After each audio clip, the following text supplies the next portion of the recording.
जब से तुझ पे हुआ दिल दीवाना है, जाने मुझ पे क्यों लोग मारे जाना है।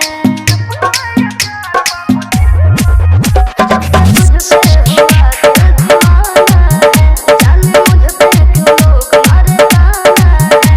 जिंदगी में मुसीबत को टलने दो, टलने दो। चलने वालों को चलने दो, आए अपना ये प्यार बाबू चलने दो।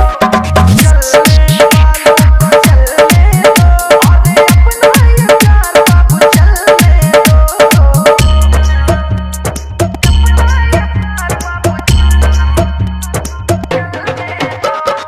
डीजे डीजे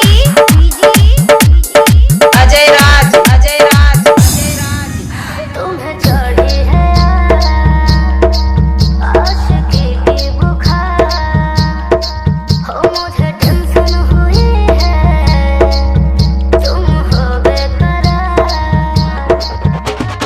छोड़ेंगे न साथ हम दुनिया के डर से, जाएंगे निकाल हाल तेरे लिए खास से। पहले हालात को तुम बदलने दो, बदलने दो। और चलने वालों को चलने दो, आए अपना ये प्यार बाबू चलने दो।